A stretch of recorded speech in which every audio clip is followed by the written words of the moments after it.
ओम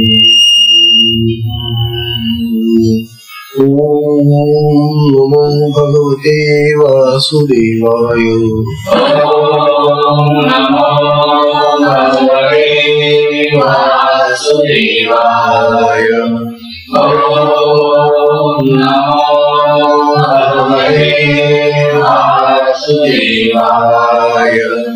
ओम नमो भगवते वासुदेवाय।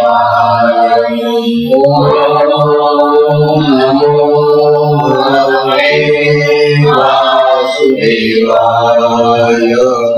श्री सद्गुरुनाथ की जय।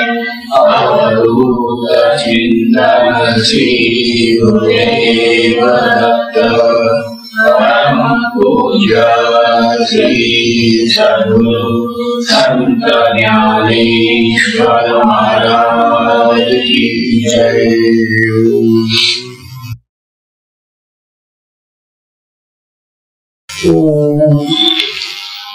ओम नारायणं पद्मभुवं विशिष्टं शक्तिं च तत्पुत्रपराशरं च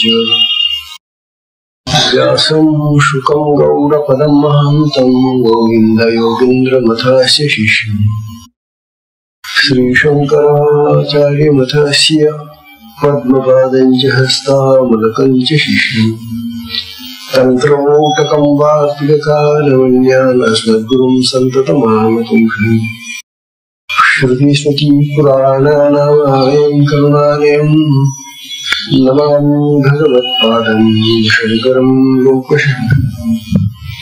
शङ्करं शङ्कराचार्यं केशवं बादरायणं सूत्रभाष्यकृतं वन्दे भगवन्तौ पुनः पुनः। नित्यं शुद्धं निराभासं निराकारं निरञ्जनं नित्यबोधं चिदानन्दं गुरुं ब्रह्म नमाम्यहम्। गुरुं ब्रह्म नमाम्यहम्। गुरुं ब्रह्म नमाम्यहम्। ईश्वरो गुरुरात्मेति मूर्तिभेदविभागिने व्योमवत् व्यक्तदेहाय दक्षिणामूर्तये नमः। दक्षिणामूर्तये नमः। दक्षिणामूर्तये।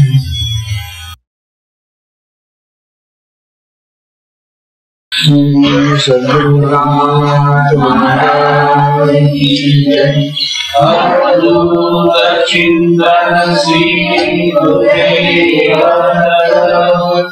परम पूज्य श्री सद्गुरु संत ज्ञानेश्वर महाराज की जय।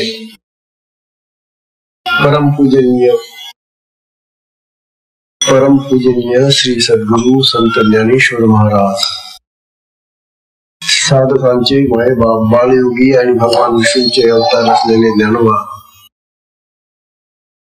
यांचा श्री अमृतानुभव तथा अनुभवामृत नावाचा ग्रंथ आपण पाहत आहोत। या ग्रंथाचं हे 6वं प्रकरण सुरू आहे, शब्दखंडन नावाचं। ज्ञानोबा आपल्याला काल या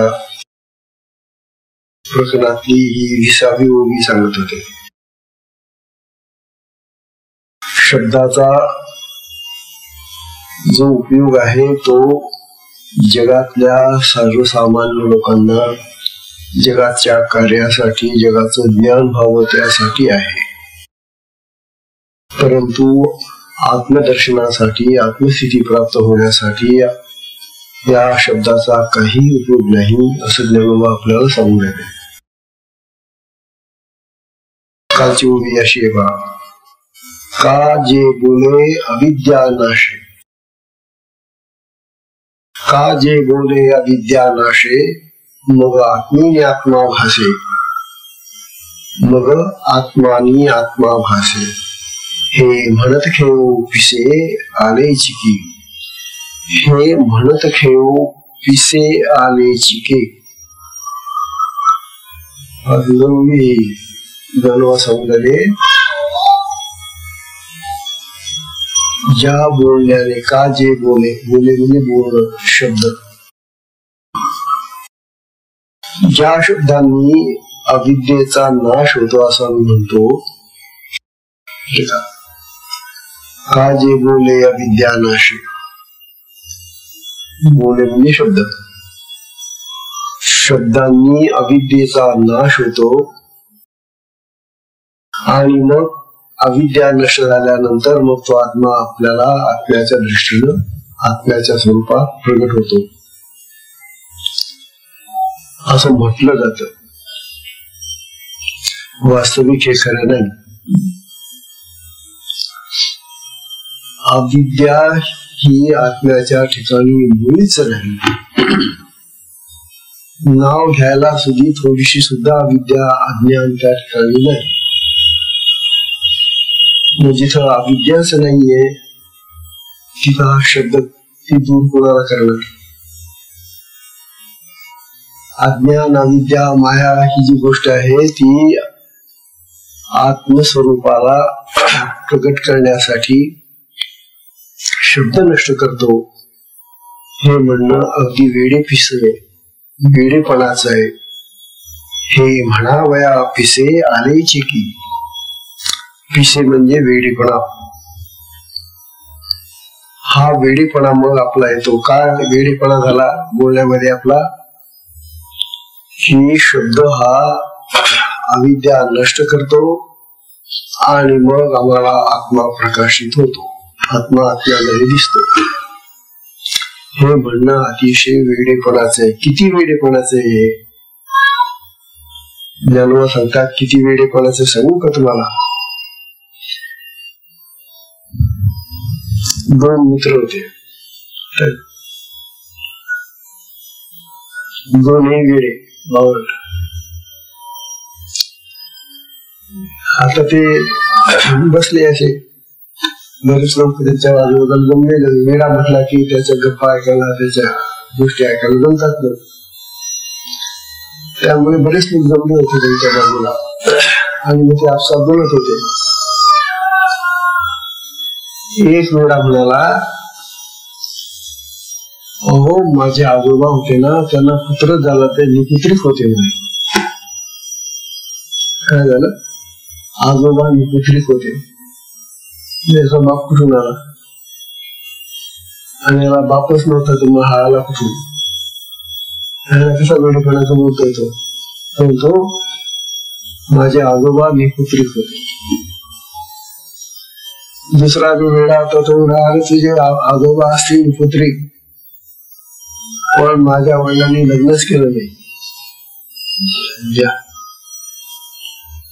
अरे मग त्याने जर लग्न केलं नाही तर मग कुठून आला तू. है ना तसा वेडेपणा बोलतो. तेव्हा तो पहिला वेडा म्हणाला अरे ते तर जाऊ दे माझी आई वांझ होती वेळे. म्हणजे का माझ्या आईला मुलबाळ झालं नाही. मग तू कुठून आला. तात्पर्य असला वेडगळपणा असलं वेडगळपणाचं बोलणं जगामध्ये चालू आहे.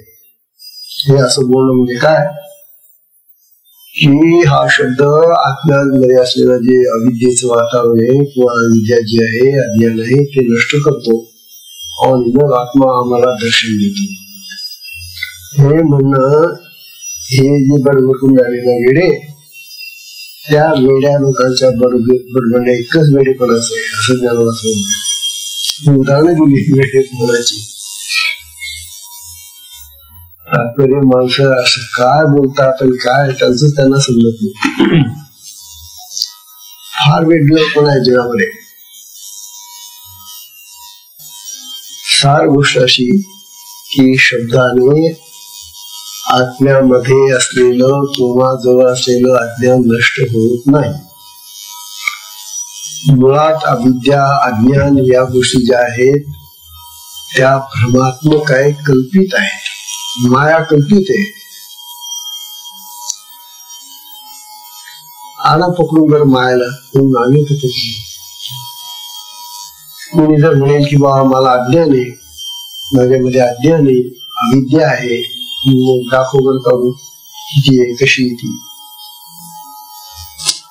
अविद्या अज्ञान माया ह्या ज्या गोष्टी आहेत त्या सगळ्या कल्पित आहेत.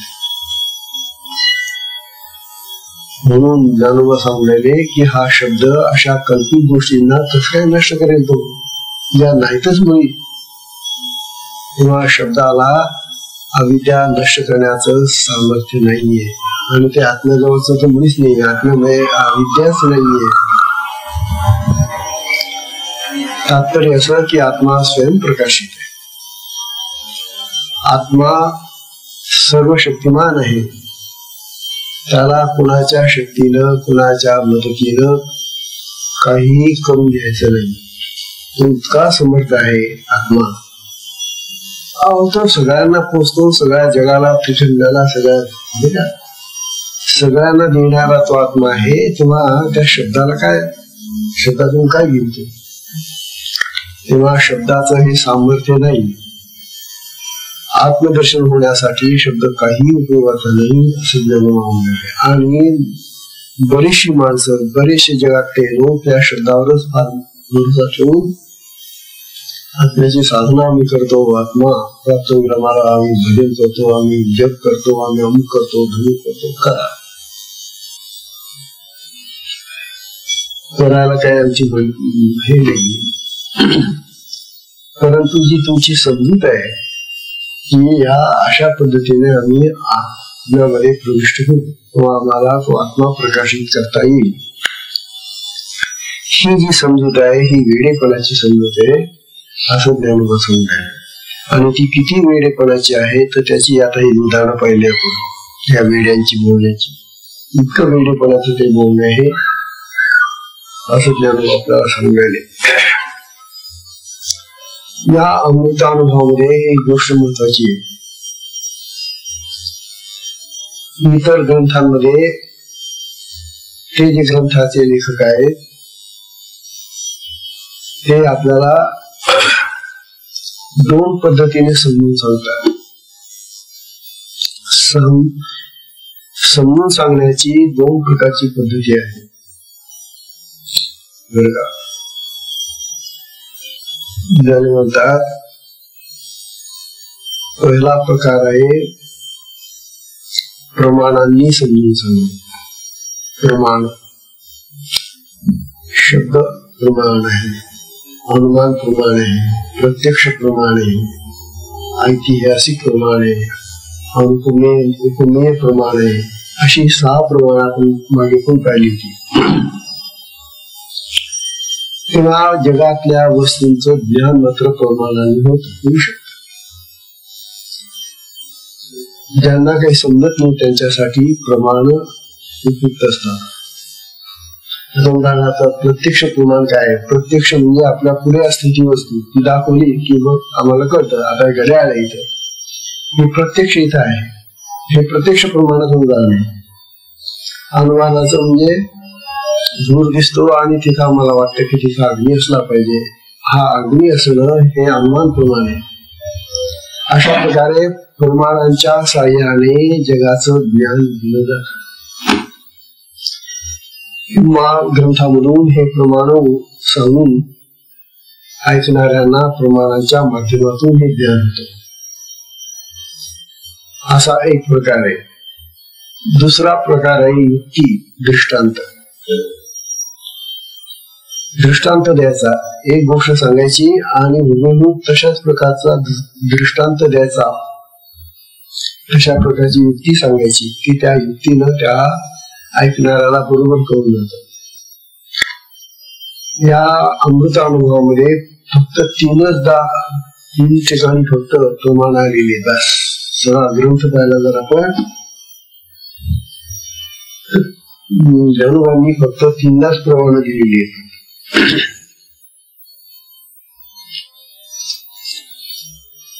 पहिल्या प्रकरणामध्ये शिवसूत्राचं प्रमाण आहे. पुढे 3ऱ्या प्रकरणामध्ये भगवद्गीतेचं प्रमाण आलेले आहे. आणि 7व्या प्रकरणामध्ये आता पुढे जे 7वं प्रकरण सुरू झालं त्यामध्ये श्रुती म्हणजे वेदाचं प्रमाण आलेलं आहे. बस 3च ठिकाणी प्रमाण सांगितले. बाकी सगळा ग्रंथ सांगत असताना आम्हाला ते युक्तीने पटवून देत आहेत. युक्तीने पटवून देण्यामध्ये जो ऐकणार आहे त्याला चटकन आकलन होतं, कळतं, त्याला चटकन कळून जातं. प्रमाणांनी आता ही जी प्रमाण दिलेली आहेत ज्ञानोबांनी 2-3 ठिकाणी, ती करण्यासाठी तो ग्रंथ वाचलेला असला पाहिजे. आता भगवद्गीता वाचलेली असेल तर भगवद्गीतेचं प्रमाण कळेल. शिवसूत्र वाचलेलं असेल तर शिवसूत्राचं प्रमाण कळेल. श्रुती म्हणजे वेद जर तुम्ही वाचलेले असतील तर वेदाचं प्रमाण तुम्हाला कळेल. तात्पर्य असं की प्रमाण देऊन समजून सांगण्यापेक्षा युक्तीने म्हणजे दृष्टांताने समजून सांगणं हे सर्वसामान्य माणसाला फार सुलभ होत. म्हणून ज्ञानोबांनी या सगळ्या ग्रंथामध्ये फारसा प्रमाणांचा विचार केला नाही, फारसा प्रमाणांनी बोध केलेला नाही. ज्ञानोबांनी जो बोध केलेला आहे तो दृष्टांतांनी केलेला आहे. एखादं तत्व सांगायचं आणि ते सांगत असताना विरुद्ध तशा प्रकारचं उदाहरण द्यायचं, याला युक्ती म्हणतात. युक्तीने ते समजून सांगतात. हा ज्ञानोबांचा महान उपकार आहे आपल्यावर. त्यांना प्रमाण देऊन सुद्धा सांगता आलं असतं, पण त्यांना माहितीये की प्रमाणांनी विषय आणखी बुजवून होतो. कारण ती प्रमाण त्या माणसाने, त्या ऐकणाऱ्याने ऐकलेली असली, पाहिलेली असली तर मग तो विषय समजतो. म्हणून प्रमाणांचं फारसं या ठिकाणी विवेचन नाही. जे आहे ते दृष्टांताचं विवेचन आहे आणि म्हणून हा ग्रंथ आपल्याला सोपा झाला. अन्यथा हा ग्रंथ इतका कठीण आहे. तेव्हा ज्ञानोबांनी दृष्टांत देऊन देऊन देऊन देऊन त्या तत्वाचं निरूपण केलेलं आहे. बघ आता पुढच्या आता उदाहरणामध्ये ते कसा दृष्टांत देऊन आपल्याला तत्व समजून सांगतात. तत्व काय चाललेलं आहे की शब्दाला आत्म्याच्या ठिकाणी अविद्या दूर करायला जागा नाही, हा विषय चाललेला आहे. आत्म्याच्या ठिकाणी अज्ञानच नाहीये, अविद्या नाहीये. मग हा शब्द त्या ठिकाणी जाऊन ती अविद्या कशी काय दूर करेल, असा विषय चाललेला आहे. आता ज्ञानोबा 21व्या ओळीमध्ये उदाहरण देतात. मला म्हणतात, सूर्यो राती पा मारील, सूर्यो राती पा मारील, मा आपणया उदो करील, हे कुडेन सरती बोल साचाच्या गावी, हे कुडेन सरती बोल साचाच्या गावी. सोपी दृष्टांत आहे. ज्ञानोबा सांगणारे की सूर्यो राती मारील, मा आपण उदो करील. सूर्य असं करतो का आधी रात्रीला मी मारून टाकतो आणि मी उदयाला येतो, बरं का, मी येतो. तू आधी रात्र नष्ट करून टाकतो का? सूर्याला विचारलं, काय बाबा तू रात्रीला मारलं का? तू कुठली रात्र? कोणी पाहिली रात्र? मला तर काहीच माहिती नाही रात्र मित्र. तेव्हा सूर्य रात्रीला नष्ट करतो, रात्रीला मारतो आणि मग उगवतो, असं नाही होते. अहो तो उगवत असताना ती रात्र आपोआप नष्ट होऊन जाते. पण रात्र हा जो प्रकार आहे ना, तो खरोखर म्हणजे आमच्या दृष्टीने आहे. रात्र आपल्या दृष्टीने आहे, ती आपल्या डोळ्याला दिसते. ती सूर्याला कुठे दिसेल? सूर्याला रात्र दिसेल का? म्हणून रात्र नावाची गोष्टच नाहीये सूर्याच्या जवळ. आहे का रात्र? आहे का? अंधार असेल का सूर्याच्या जवळ? त्याला जर विचारायला गेलो आपण, हे सूर्यनारायणा तू अंधार पाहिलाय का रे बाबा, तर तो चक्क सांगेल की नाही बाबा मी तर काही पाहिला नाही. तुम्हाला कुठे दिसला अंधार? हो काय 12-12 तास अंधार राहतो ना आमच्याकडे. अरे मग दाखवायला तरी ना थोडासा अंधार कसं काय असतो. तो घेऊन जाता येईल का मला अंधार सूर्याकडे? तात्पर्य असं की अंधार नावाचा प्रकारच नाही सूर्याला माहिती, रात्र नावाचा प्रकारच सूर्याला माहिती नाही. त्याप्रमाणे अविद्या नावाची गोष्ट, अज्ञान नावाची गोष्ट आत्म्याजवळ नाही. किती सुंदर दाखला आहे ना. सूर्याला जसा अंधार माहिती नाहीये, सूर्याजवळ जसा नेहमी प्रकाशच असतो, तसा हा स्वयंसिद्ध असा आत्मराज, अखंड तेजस्वी असलेला आत्मराज हा ज्ञानमय आहे. तिचा विद्या कुठली आली आणि मग हा शब्द कुठे जाणार त्या विद्येला नष्ट करायला. म्हणून शब्दाचा उपयोग आत्म्याची अविद्या दूर करण्यासाठी मुळीच नाही. पुन्हा आत्मा हा स्वयं प्रकाशित असल्यामुळे त्याला कोणाची गरज नाही. असा सुंदर दृष्टांत देऊन म्हणतात, सूर्य राती मारील मा आपणा उदो करील, हे कुडे न सरती बोल. हे बोल जे आहे ना ते कुडे म्हणजे चुकीचे बोल आहे. हे साताच्या गावी म्हणजे सत्याच्या ठिकाणी सत्याच्या बोलण्यात असल्या प्रकारचे असत्य बोलणं चुकीचं आहे.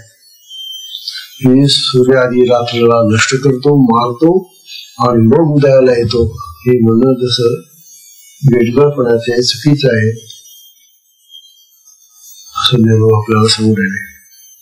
आता दुसरा दृष्टांत देतात बघा. एका मागून एक दृष्टांताने आपल्याला ते पटवून देत आहे की अविद्या नष्ट करण्याचं काम शब्दाला करता येणारच नाही. तुझं उदाहरण देतात नेमका 22 येते. शेईले निदे रुसे, शेईले निदे रुसे ऐसे के नीद असे. शेईले निदे रुसे ऐसे के नीद असे, की शेईले चेवो बैसे ऐसे चेवणे आहे. शब्द बुद्धले म्हणून जुने शब्द येते.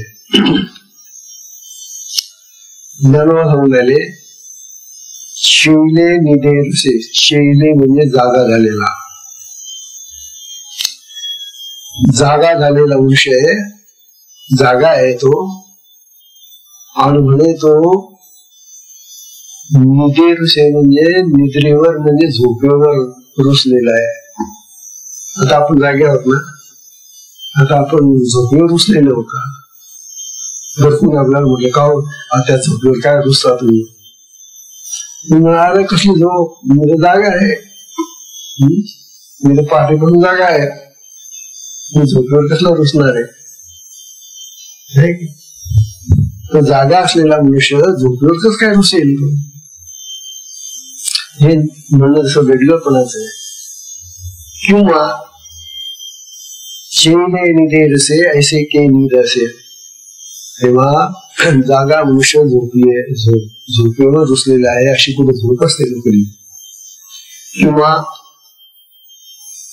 हे सुद्धा वेगळ्या तऱ्हेने सांगतात की चेवले चेवो बैसे अशी चेवणे आहे. चेवले चेवो बैसे म्हणजे जो जागा होऊन बसलेला आहे. आता आपण जागा होऊन बसलेला जो आहे अशा माणसाला नको विचार का तू जागे आहात का? अरे मी जागा होऊन बसलेला आहे सकाळपासून, मला विचारतो तुम्ही जागे आहात का? हे म्हणणं जसं पटत नाही. म्हणजे जागा असलेल्याला जागा आहे तू हे म्हणणं उपयोगाचंच नाहीये. दिसतच आहे तुला तो जागा आहे, तो बोलतो तुझ्याशी, हसतो खेळतो तुझ्याशी, सगळे व्यवहार करतो जागेपणाचे, आणि तू त्याला विचारतो तू जागा आहे का? तुला तू झोपेवर रुसलेला आहे का? ही जी भाषा आहे ही भाषा जशी वेडेपणाची आहे, चुकीची भाषा आहे. त्याप्रमाणे आत्म्याचं असलेलं जे अविद्येचं स्वरूप, अविद्या असलेला आत्मा, तो शब्द जाऊन तिथलं ते दूर करतो त्या विद्येला, आणि मग आत्मा प्रकाशित होतो. हे म्हणणं चुकीचं आहे. असं ज्ञान आपल्याला या पुढच्या दृष्टांताने सांगताय 22व्या.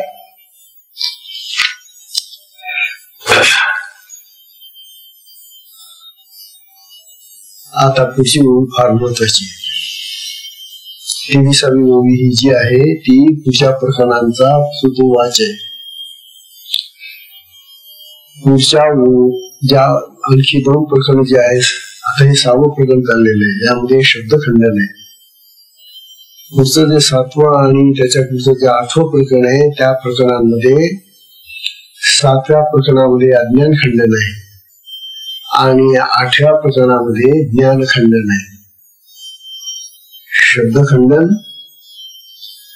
पुढच्या प्रकरणामध्ये अज्ञान खंडन आणि त्याच्या पुढच्या प्रकरणामध्ये 8व्या प्रकरणामध्ये ज्ञानाचंही खंडन केले. ज्याला ज्ञान तुम्ही म्हणतात ते सुद्धा खोटे आहे. ज्याला अज्ञान तुम्ही म्हणतात ते अज्ञान खोट आहे. जो शब्दाचा एवढा डांगोरा पेटवता तुम्ही, तो शब्द सुद्धा उपयोगाचा नाही, खोट आहे. आता ते आत्म्याच्या दृष्टीने चाललंय निवेदन. हे जे निवेदन चालले का ना, आत्मानुभव सांगून त्यांना जो आत्म्याचा जो अनुभव त्यांना आलेला आहे, त्या आत्म्याच्या अनुभवावरून ते आपल्याला सांगतात. तुम्ही जर म्हणाल की हे जगामध्ये जगाचं नाव काढायचंच नाही आता, म्हणून ही जी ओवी आहे आता, ही 23वी ओवी त्या पुढच्या 2 प्रकरणांचाही उपोद्घात करते, म्हणजे प्रारंभ करते, सूचना देते आपल्याला पुढच्या प्रकरणांचा. काय प्रकरण येते ज्याला 23वी ओवी सांगतात. म्हणून आता वरच्या 2 दृष्टांतांनी तुम्हाला सांगितलं. म्हणून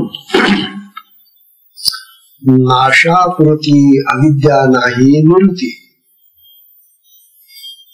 म्हणून नाशापुरती अविद्या नाही निवृत्ती. नाही आत्मा आत्मस्थिती रिगे ऐसा. नाही आत्मा आत्मस्थिती रिगे ऐसा.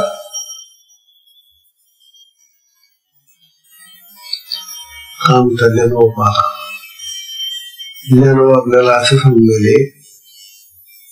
म्हणून नाश करण्या इतकी सुद्धा थोडीशी सुद्धा अविद्या खरोखर त्या आत्म्याच्या जवळ नाही. निवृत्ती म्हणजे खरोखर अविद्या नाही निवृत्ती. खरोखर आत्म्याच्या ठिकाणी नाश करण्या इतकी थोडीशी सुद्धा अविद्या नाहीये, अज्ञान नाही. हे अज्ञानाचं प्रकार आहे. अविद्या आत्म्याच्या ठिकाणी राहू शकत नाही, पण तो ज्ञानवान आहे, स्वयंप्रकाशी आहे. तेव्हा अशा त्या आत्म्याच्या जवळ नाश करण्यासाठी या शब्दाला तिथं जाता येणार नाही. तिथं अविद्याच नसल्यामुळे आत्म्याचा नाश करेल तिथं. बरं, म्हणून नाशापुरती अविद्या नाही निवृत्ती. म्हणून नाश करण्याची खरोखर अविद्या त्या ठिकाणी नाहीये. नाही आत्मा आत्मस्थिती रिगे ऐसा. किंवा त्या अविद्येला नष्ट करून हा शब्द आत्म्याला आत्म्यामध्ये प्रविष्ट करायला लागला, आत्मा आत्मस्थितीमध्ये आणेल, हेही शब्दाला शक्य नाही. शब्द राजा तू काय करणार, त्या आत्म्याला आत्म्यामध्ये नेणार. आत्मा कोण तू पाहिलाय, शब्दाने आत्मा पाहिलेला नाही. शब्दाने आत्मा पाहिला जात नाही, कळत नाही. आत्म्याचं ज्ञान शब्दाने होत नाही, हे वारंवार सांगून राहिले ज्ञान आपल्याला. नंतर द्या जी मंडळी या भ्रमात असतात की मी इतकं पठन केलं, इतकं पाठ केलं, इतका जप केला, इतकं भजन केलं, इतकं अमुक केलं, इतके ग्रंथ वाचले, मला आपलं ज्ञान झालं. तेव्हा असा जर आपला भ्रम असेल तर तो भ्रम नाहीसा करण्यासाठी ज्ञान आपल्याला सांगतायत की शब्दांनी आत्मज्ञान होत नाही, काही शब्दाचा तिथं प्रवेशच नाही. जिथं वाणीचा प्रवेश नाही तिथं शब्द नाही कुठून. मागच्या वेळेला सांगितलं ना, या ज्या 4 वाणी आहेत, आपला परा, पश्यंती, मध्यमा आणि वैखरी, या 4 वाणींचा सुद्धा तिथं ठाव नाहीये. आणि वाणीतून तो शब्द तयार होतो. मग हा शब्द काय केला, जिथं वाणी पोहोचत नाही जिथं मन, बुद्धी, चित्त आणि अहम तुमचे ज्या अंतरंगातली इंद्रिय आहेत ती सुद्धा जाऊ शकत नाही. मग बाहेरची इंद्रिय तर जाणं शक्यच नाही. म्हणजे आत्म्याला प्राप्तीसाठी आपल्याजवळ दुसरा कुठलाही उपाय नाही. दुसरा पहिला एक आहे तो सांगणार का, त्या तेवढ्याच उपायाने तुम्हाला आत्मदर्शन होऊ शकतं बस. बाकी तुम्ही जर म्हणाल या उपायाने करेल मी, अमुक ह्याच्याने करेल मी, त्याच्याने करेल मी, त्याच्याने करेल, शक्य नाही. तेव्हा ज्ञान म्हणतात या शब्दाला नाश करण्यापुरती सुद्धा अविद्या त्या आत्म्याजवळ नाहीये आणि आपल्याला आत्मप्रकाशात नेण्यासाठी हा शब्द काम करील असे म्हणता येत नाही. नाही आत्मा आत्मस्थिती रिगे जैसा, रिगे म्हणजे प्रवेश होणे. आत्मा आत्मस्थितीमध्ये प्रवेश करील या शब्दामुळे असं नाहीये. तेव्हा ही 23वी जी ओवी आहे, या 23व्या ओवीमध्ये ज्ञानोबा आपल्याला शब्दाचं खंडन तर करून टाकतात, परंतु आता आत्म्याच्या ठिकाणी जर अविद्याच नाहीये मग अज्ञान कुठे राहणार. पण अविद्येमुळे अज्ञान निर्माण होतं. अज्ञान ज्याला म्हणतो आम्ही, हे अज्ञान अविद्येमुळे निर्माण होतं आणि अविद्या जर जिथं आत्म्याजवळ नाहीये तिथं अज्ञान तरी कुठे राहणार आहे. म्हणून अज्ञानाचं खंडन आहे प्रकरणामध्ये. आणि मग ह्या अज्ञान सापेक्ष जे ज्ञान आणि अज्ञान ज्याला म्हणतात ते ज्ञानही त्या आत्म्यामध्ये नाही, ते ज्ञान नाही. किंवा जगाचं, वस्तूंचं, प्राण्यांचं, हे सगळं जगाचं जे अन्य ज्ञान आहे, पुस्तकी ज्ञान आहे, ग्रंथाचं ज्ञान आहे, असल्या प्रकारचं ज्ञान आत्म्यामध्ये नाही.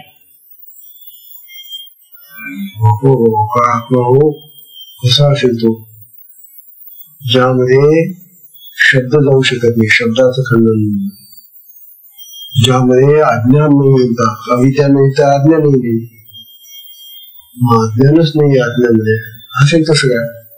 अज्ञान नाही, मग अज्ञान सापेक्ष जे ज्ञान अज्ञान ज्याला म्हणतो आपण, ते ज्ञानही आज्ञामध्ये नाही. अशा प्रकारे पुढच्या प्रकरणाचा हा उद्घाट आहे. म्हणजे हा प्रारंभ आहे. ज्ञानोबांनी 23व्या ओवीमध्ये हे नकळत आपल्याला सुचून टाकलं की आता पुढच्या प्रकरणामध्ये तुम्हाला असं दिसेल की अज्ञान आणि ज्ञान ह्या गोष्टीही नाही येत आपल्यामध्ये, बर का. तेव्हा आत्म्यामध्ये शब्दाचा, ज्ञानाचा आणि अज्ञानाचा प्रवेश नाही. म्हणून ही जी ओवी आहे ही ओवी फार महत्वाची. आणि नंतर मग पुढच्या, आता याच्या पुढची जे प्रकरण आहे ते 7वं प्रकरण आहे, त्यात अज्ञान खंडन आहे. 8व्या प्रकरणामध्ये ज्ञान खंडन आहे. आणि मग 9वं जे प्रकरण आहे त्या 9व्या प्रकरणामध्ये ज्ञानोबांनी जीवनमुक्त अवस्था कशी असते,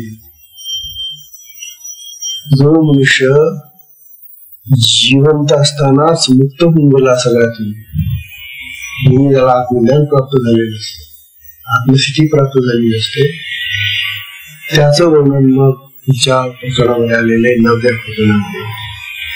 आणि मग 10वं जे प्रकरण आहे तो सार सगळा आतापर्यंत सांगितलेल्या गोष्टींचा सगळा सारभूत विषय आलेला आहे.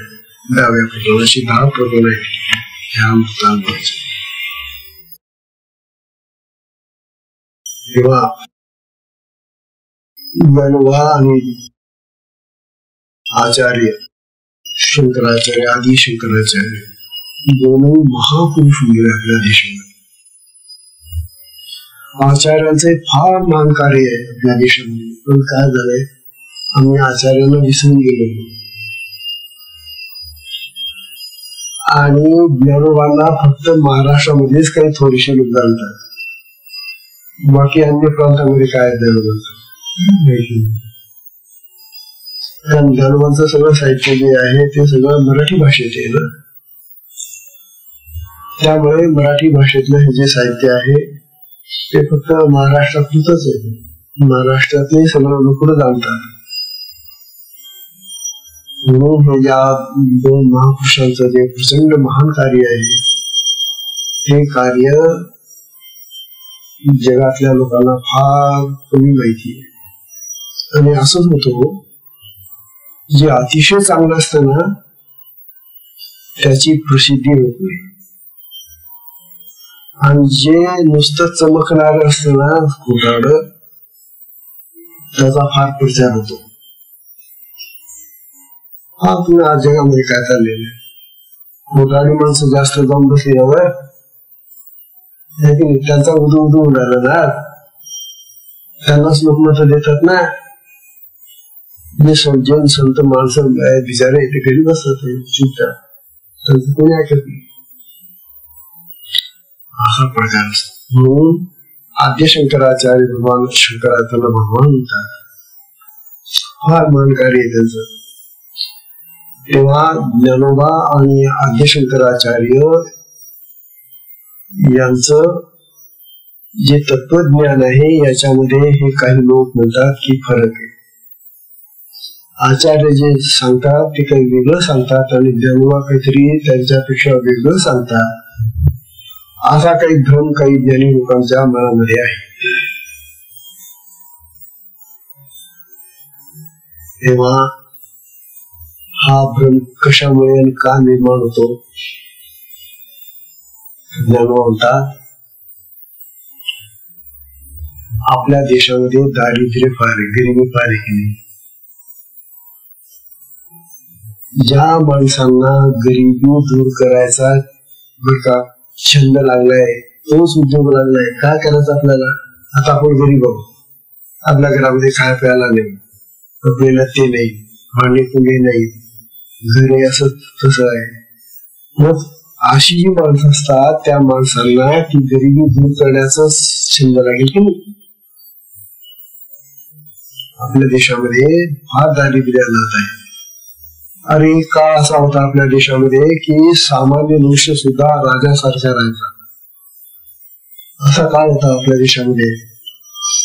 जर आपण सत्ययुग आणि त्रेतायुगातला जर काळ पाहिला तर त्या काळामध्ये सामान्य माणूस सुद्धा अतिशय सुखी होता, राजाहून सुखी होता. पण आज काय झालंय? आज राजाहून श्रीमंत असलेला माणूस भिकारी गेला, गरीब गेले. मग गरीब मनुष्य झाला रे झाला की मग त्याचा छंद म्हणजे त्याचा उद्योग काय? गरिबी हटवा, गरिबी दूर करा. आम्ही करून राहिलो उद्योग, गरिबी हटवा. कृष्णाने असा उद्घोष केला, गरिबी हटवायची भारतातली, गरिबी हटवा. हटली का गरिबी? गरिबी तर काही हटली नाही, पण गरीबच हटवले गेले बिचारे. गरीब आहे तसेच बिचारे, किंवा जास्त गरीब झाले. आणखी प्रत्येक सरकार येतं, नाना प्रकारे आणखी कर लागतं, नाना प्रकार करतं, पुन्हा आणखी जास्त जास्त गरीब होतात. तेव्हा ज्यांना गरिबी हटवण्याचा छंद असतो किंवा उद्योग असतो तो मनुष्य पामर बनतो, गरीब बनतो आणि मग तो परमार्थाकडे जाऊ शकत नाही. आणि सगळा वेळ त्या गरिबीच्या दूर करण्यामध्ये त्या उद्योगामध्ये जातो ना, त्याला तीच चिंता रात्रंदिवस. त्यामुळे हा असला प्रकारचा ग्रंथ त्यांना वाचायला नाही ऐकायला सवड आहे कुठे? कोण सांगणार त्यांना, त्या गरिबांना?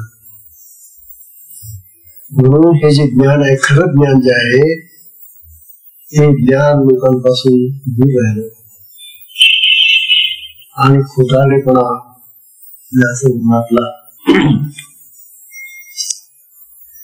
आद्य शंकराचार्यांचं जे ज्ञान आहे ते लोकांना आता फार विसरून गेलेले.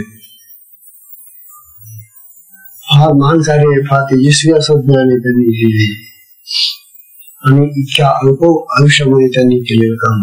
जसं ज्ञानोबांनी थोड्या आयुष्यामध्ये फार मोठं काम केलं, त्याचप्रमाणे भगवान शंकराचार्यांनी सुद्धा महान कार्य केलेले आहे. तेव्हा गरिबी निवृत्तीचा ज्याला छंद आहे त्या माणसाला पामर म्हणतात. बरं, आता ठरवा आपण कशी आवडते. नंतर गरिबीमुळे दुःख येतं, हे तर खरं की नाही. गरिबांना जास्त दुःख असतात, पिढ्या असतात, रोग असतात, नाना प्रकारचे संकट येतात गरिबांना. आणि मग गरिबांना दुःख आलं की मग काही लोक ते दुःख निवारण्याच्याच गोष्टी करत असतात. आपले दुःख दूर राहायला पाहिजे. एखाद्याला रोग लागला असला की त्या रोगाला तो हटवण्याच्या मागे लागतो ना. रोग म्हणा, नाना प्रकारचे दुःख आहेत संसारामध्ये. तेव्हा दुःख निवारण्याचा छंद म्हणजे दुःख निवारण्याचा जे उद्योग करतात बिचारे, त्यांना विषयी म्हणतात. तो विषय आहे त्यांचा दुःख दूर करून. गरिबी हटवण्याचा जो उद्योग करतात त्यांना पामर म्हणतात. दुःख निवारण करण्याचा जे उद्योगात लागलेले ते बिचारे विषयी झाले, त्यांना अध्यात्माचं काही सापडत नाही. पाहतो ज्या माणसांना असले काही भयानक रोग होतात, तो माणूस हा ग्रंथ वाचेल का? करेल काय एकाग्र मन? समजेल का त्याला? परमार्थापासून जी मंडळी दूर जातात. म्हणून जणू आपल्याला समजले की सुख, शांती, निरामय म्हणजे रोगरहित अवस्था, आनंद, समाधान, अनासक्ती, ह्या सगळ्या चांगल्या गुणांचा समुच्चय ज्या माणसामध्ये असतो, तोच मनुष्य ह्या असल्या ग्रंथाचं वाचनही करू शकतो, ऐकू शकतो आणि त्याप्रमाणे आचरणाचा प्रयत्न करतो. हे निश्चित आहे की सद्गुण जर आपल्यामध्ये असले तरच आपण या ठिकाणी येऊन बसून आपण हे ऐकतो.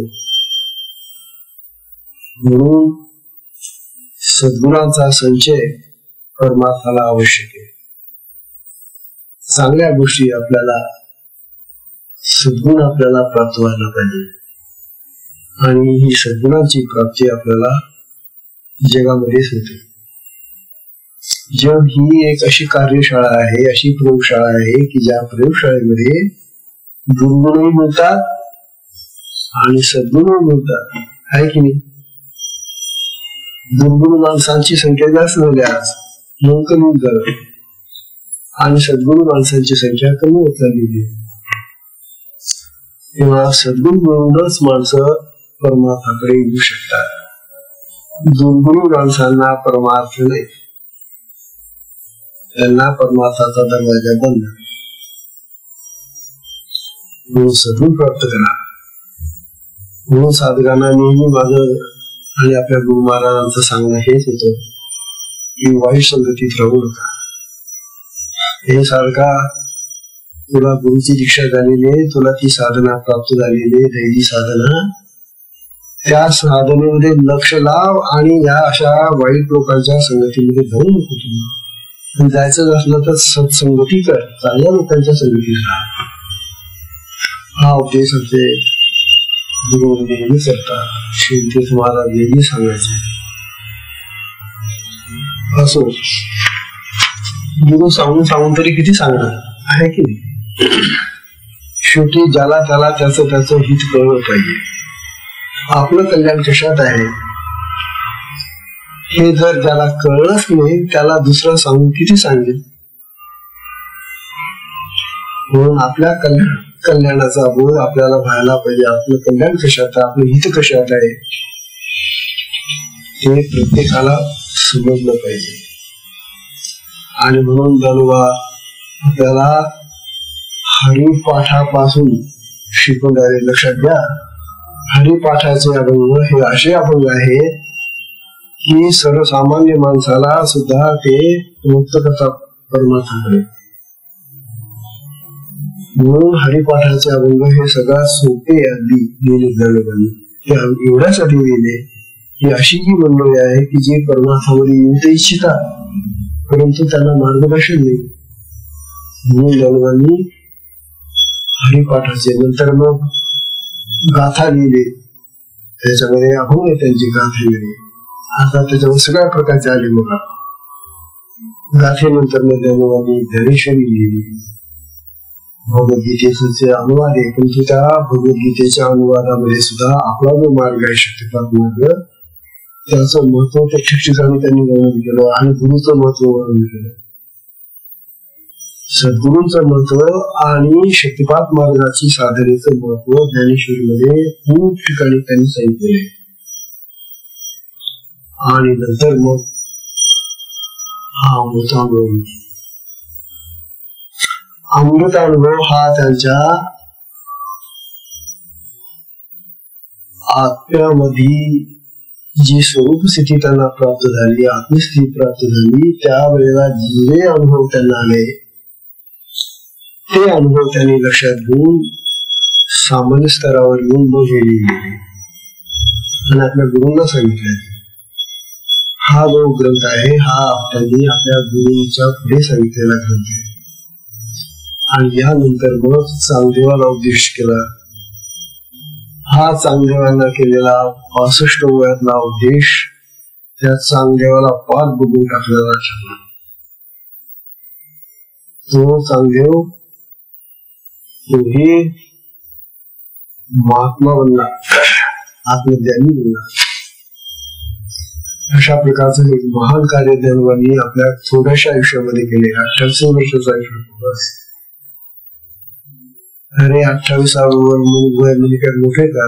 आणि हे जे ग्रंथ लिहिले त्यांनी आता ज्ञानेश्वरी वगैरे हे 17, 18, 20 या कालामध्ये लिहिले. 2-4 वर्ष त्यांची प्रवासात गेली. अशा प्रकारचा हा ज्ञानोबांचा जो काल आहे आणि त्यांचं जे कार्य आहे ते अति महान.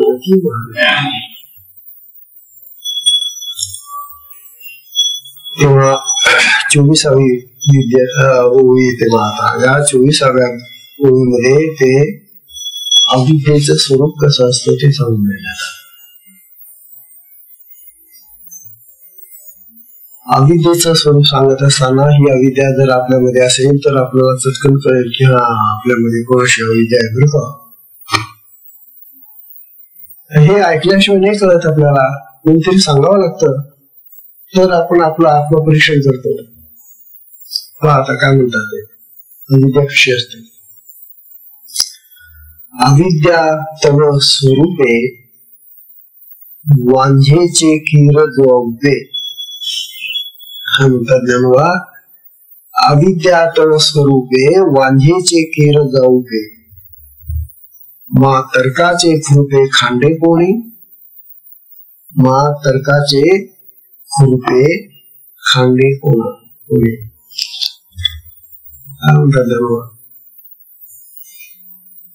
म्हणतात अरे स्वरूपाच्या दृष्टीने, तत्वाच्या दृष्टीने जर अविद्येकडे पाहिलं तर अविद्या मुळी नाहीच, ही वांझेचं लेकरू आहे.